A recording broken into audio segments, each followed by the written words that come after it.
столице республики проводятся первые и вторые туры Всероссийского музыкального конкурса по номинациям «Виолончель» и «Сольное академическое пение», где участвуют 13 конкурсантов Дальневосточного федерального округа. И сегодня в нашей студии гости – это Владимир Афанасьевич Мальченко, народный артист России, профессор кафедры сольного академического пения Российской академии имени Гнесиных, и Кирилл Владимирович Родин, профессор кафедры виолончели Московской государственной консерватории имени Чайковского, лауреат международных конкурсов. Здравствуйте, уважаемые гости. Очень рада видеть вас в нашей студии, на нашей якутской земле. Вот немного расскажите, пожалуйста, Кирилл Владимирович, об истории конкурса для начала, да, вот как давно он проводится, какие цели стоят, задачи перед организаторами? Ну, это уже третий всероссийский конкурс. Вот в его нынешнем виде он берет свое начало с 2010 года, когда вот родился вот этот формат конкурса, когда он первый и второй туры проходит по регионам, от самых западных, так сказать, городов до... В общем, все регионы, и цикличность конкурса меняется каждый год.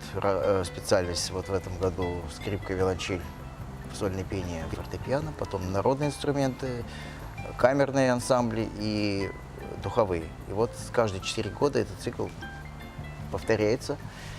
Мы в этом году начали, первая наша, так сказать, точка конкурсная была Санкт-Петербург, северо-западный федеральный округ. Дальше наше путешествие на восток. Якутия – это сольное пение и виолончель, а Владивосток там соревнуются скрипачи и пианисты. Дальше наш путь лежит Новосибирск, Екатеринбург, Казань, Ростов-на-Дону. И вот после всех региональных прослушиваний самые лучшие музыканты и певцы, которые наберут максимальное количество баллов, вот в Москве уже проводится второй и третий тур. Это очень серьезное испытание, сложная программа. И так получается, что во всех федеральных округах, то есть жюри, конкурс приходит в каждый, можно сказать, федеральный дом. Ну вот нам известно, что уже завершился первый тур. Владимир Афанасьевич, вот ваши впечатления от первого тура, вот по вашему направлению? Ну, в этом году как бы лучший урожай певцов, нежели 4 года назад. Мы пропустили 7 человек для участия во втором туре. Ну, из этих 7 2-3 человека, я думаю, что будут достойно участвовать в финальном туре в Москве. В этот раз более урожайный на голоса год, потому что певец зависит от его данных. Есть стенвей в горле или нет, или ну, такой красный октябрь. Стенвеев больше сегодня. Если не говорить поименно, фавориты какие-то есть? Или все пока есть, равны? Конечно, да. 2 девочки, 2 меццо-сопрано. Одна из них Корякина, помню, вторую нет. Они имеют право претендовать и голосами, и своей музыкальностью на участие в Москве. А там уже соревнования покажут, кто лучше. Кирилл Владимирович, ну в вашем направлении, вот ваше впечатление.